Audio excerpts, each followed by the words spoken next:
It has always been one of the pain points. That's a question that Carrie and I ask when we walk into a customer, whether it's new or existing, is what can we do to help you speed this up? Yeah, the biggest feedback we get really is you can never give us enough trends.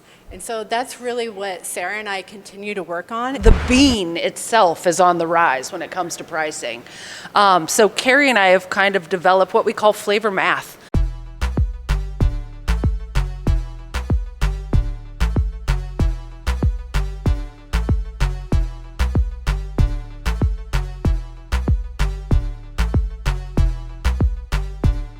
What's up, everybody? Welcome back to another episode of Behind the Flavor, a podcast brought to you by Beck Flavors and hosted by yours truly, Michael Schubert. We have a long-awaited episode here today. I'm joined by our coffee team. Right here we have our National Coffee and Tea Director, Carrie Cubberley, and our new business director, Sarah Borusiewich. We talk a lot at Beck Flavors about industry experts, so our favorite question to ask on the podcast is, how did you get to Beck? So Carrie, let's start with you. How did you make your way to Beck Flavors? Yeah, thanks for asking. So I was a customer first. I actually spent a little over a decade in the coffee industry, working with a lot of private label grocery retailers and developing out their flavored portfolio. Because in grocery, you'll find about 40% of bagged product is actually flavored versus non-flavored. That's awesome, and that's a unique way to find your way to Beck. Sarah, I'm going to ask you the same question. What brings your experience into Beck? Yeah, thanks for asking. So the journey starts that one of our owners is a dear friend of mine, and I remember we had lunch one day and he was telling me about what he did. And I always thought it sounded interesting. So when I decided to kind of take what I knew in coffee and look for another avenue, it was Paul I reached out to say, hey, how's it going at Beck Flavors? So that's how I got here. But, to kind of add on to what Carrie had said, the reason we work so well is because I sold coffee for almost a decade, but I worked on the food service side. So I was on the food service, the office coffee, the distributor side. So with what she knows with retail and what I do on my side, we've really kind of covered all of the industry kind of outlets for the coffee business. So it's been great.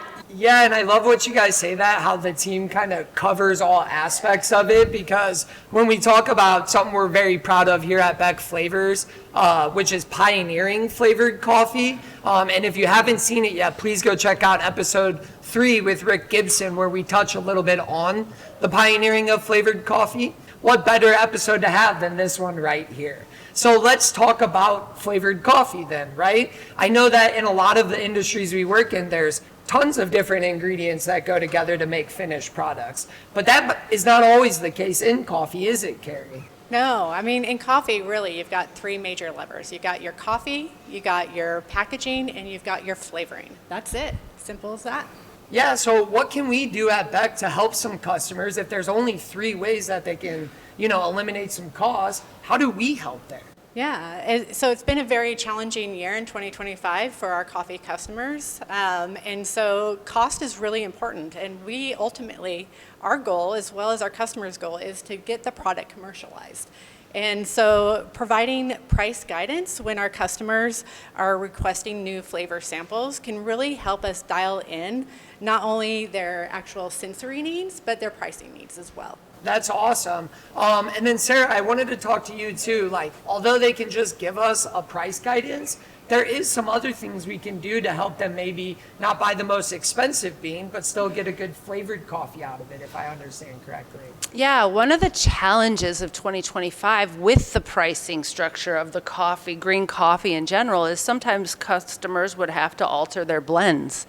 Nobody wants to do anything different, but at certain times you don't have a choice. So we work with bitter blockers and sweetness enhancers and different things like that on black coffee, where we can take that bean and hopefully cover up some of those woody notes, maybe some of the musty, more unpleasant notes that might pop up because you had to make that blend switch or that blend trial. So we try to help them on the flavor side, but we also try to fix anything that they're trying to hide, defects in the coffee. Yeah, and I think that just kind of leans into more of like what it is about Beck, us being so custom, is we will find those problems that you're having, even if it's not just cost or if it's the new bean source, and we'll help you solve those problems. So right now, I know we're talking a lot about bag coffee, but is that the only thing we're assisting these companies with?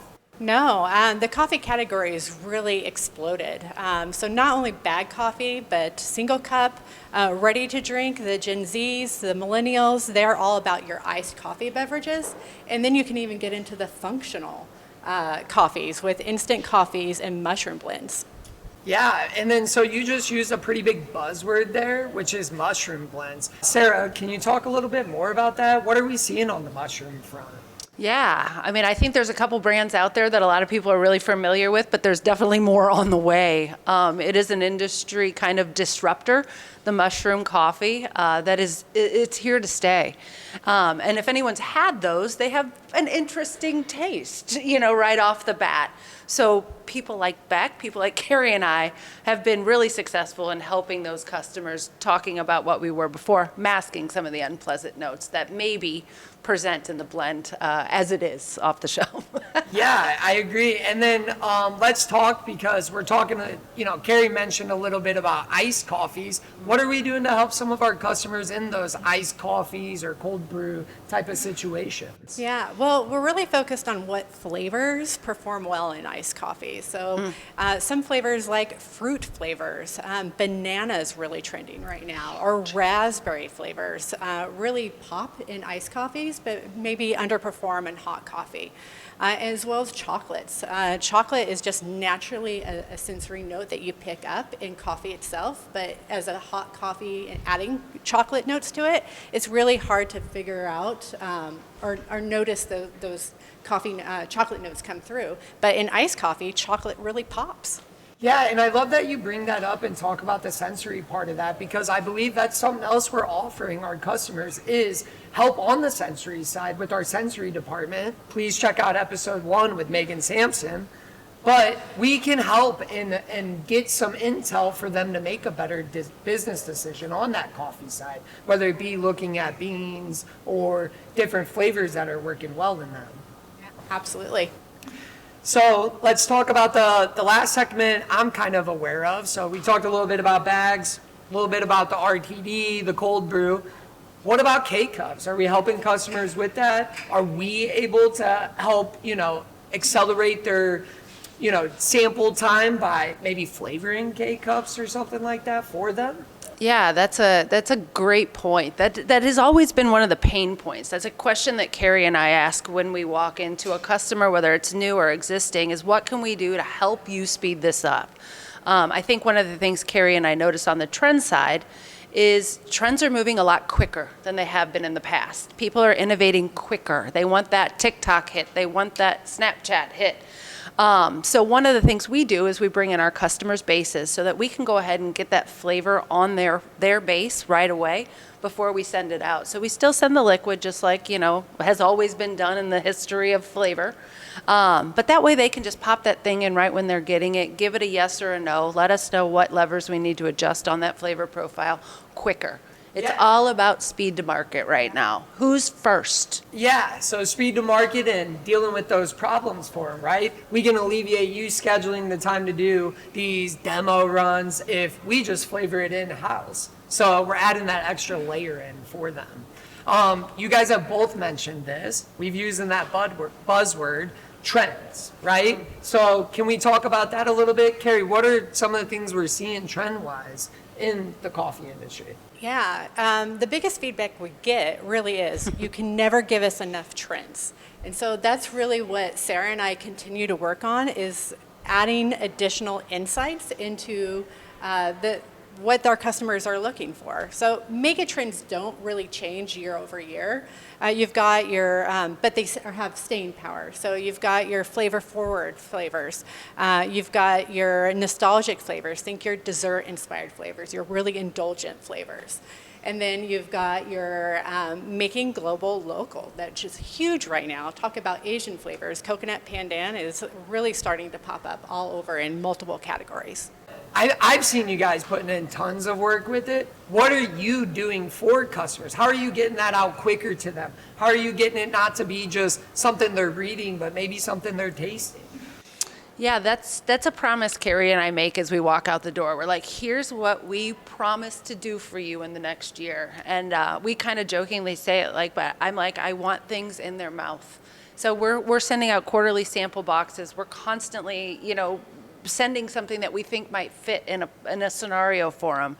We've also really reached out to the marketing side of the companies that we work with. A lot of the customers that we work with, R&D is where our party starts. But what we're finding is a lot of those decisions are made with the marketing and the sales team prior. So if we can keep them up to speed on what's going on, they go out to pitch their business, and they can help instruct their customers on what they're going to see on their shelves next year. So our goal is to keep flavor in their mouth, keep them up to speed on what's going on in the market, and like you referenced earlier, make the smartest business decisions for that space that they're going to be filling. Yeah, and just a reminder, if you want to learn a little bit more about those quarterly boxes, go to www.beckflavors.com. If you hit that request a sample button, you can get reached out directly to these coffee ladies, and they'll be able to get you in the fold. So, Sarah, why don't you help me out here? What does it look like when you're presenting these flavors to customers? What does that interaction look like for you guys? Yeah, if an R&D team and a sales team is going to give Carrie and I an hour and a half of their life, and they're going to sit there and they're going to listen to us, tell them what's coming, what's cool, we really like to put on a show. And a lot of times our flavorists create really funky, fun flavors. We recently did a chicken and waffle flavor. Now, I'm not sure anyone's going to put a chicken and waffle coffee on the market, but what we're highlighting is how Beck is insanely good at nuance. So that fatty note that comes off that chicken, they can envision that in their fried Danish. They can envision that in a different maybe application that makes a little bit more sense for their market or their team. So we have a good time. We bring some fun stuff. We bring some traditional stuff. We feed them. We make them laugh. But we also give them a lot of great information, stuff that they are begging for. Trends are what everyone tells us they don't get enough of. And so that's a commitment Carrie and I make every time we walk in the building. Yeah. And then I'll add to that if you don't mind. Yeah, go ahead. So the other part that we love to do is the brainstorming on the name game, right? The nomenclature of the coffee flavor can be very different for a Gen Z or a Gen X. And Do your favorite one. My favorite... Pistachio. Oh, good point. I was like, for a pistachio, like we all know Dubai chocolate's really huge, right? But for your Gen Z, pistachio, right? They're not looking for the actual name. They could care less about the name. What they want to do is have fun with the name on the packaging and what they're posting on social media.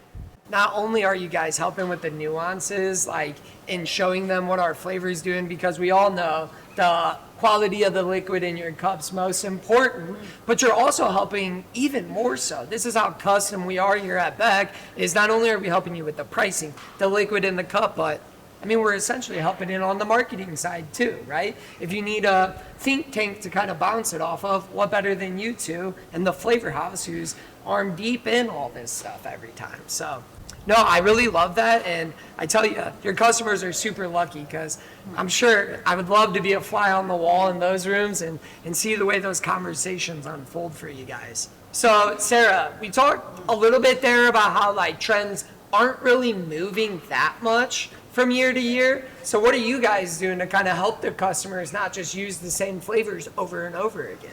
Yeah, Carrie and I really enjoy this process. We enjoy working with marketing and figuring out ways that we can make new familiar.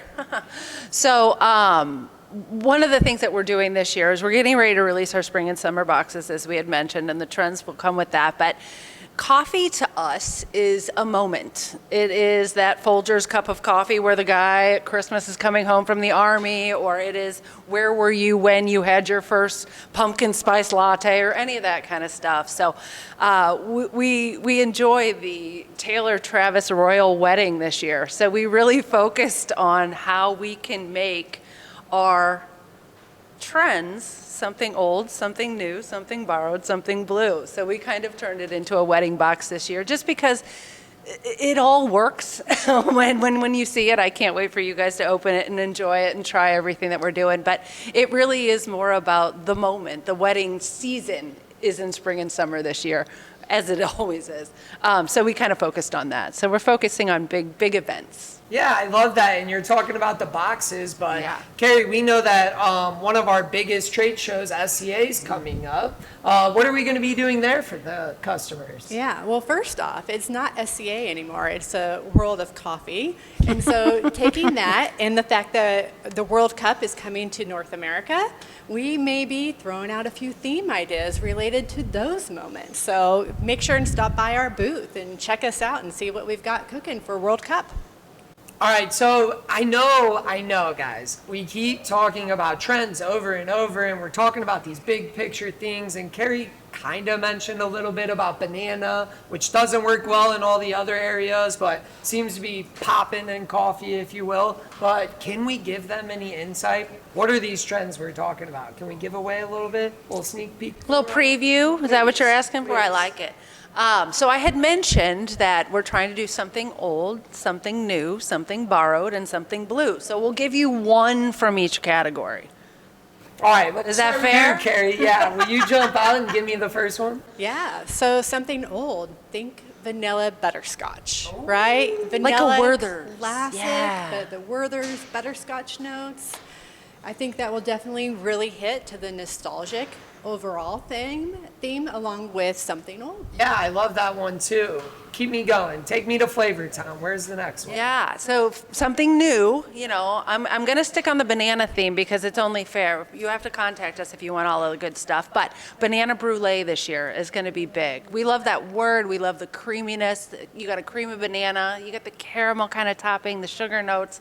It's going to be spectacular on coffee, cold or hot this year. Yeah, I love the little luxury category because Totally. one adjective Totally. can change the way these flavors are being produced. Brulee. And then Carrie, what about something borrowed? Yeah, so that's borrowing from other products in other categories. So for us, it's going to be a cooling mint. Think thin mint, right? Because we have a great new product in helping you have that cooling sensation when you're sipping your hot coffee that we think is going to be a lot of fun. Yeah, I love that. And then that leaves us one left. What's something blue? Yeah, so originally it was everything blueberry, right? We love blueberry with coffee, so it was blueberry crumble and blueberry mascarpone. But then we started thinking about it, and a lot of it is mood enhancers. It's kind of in continuation of the something borrowed. So a lot of people in the Midwest know what Blue Moon ice cream is. I didn't. But once I figured it out, the flavors that are in a Blue Moon ice cream will work perfectly in coffee this year. So we're going to be debuting, a Blue Moon ice cream. Awesome. Well, thank you, ladies, for joining me on another episode of Behind the Flavor, where we went behind the cup with our coffee team. Remember, guys, to smash that subscribe button, most importantly, please comment below if there's some form of a topic that we haven't covered yet that you would like to see in a future episode. And as always, please go to www.beckflavors.com where you can hit our request a sample button and reach out directly to these lovely coffee ladies.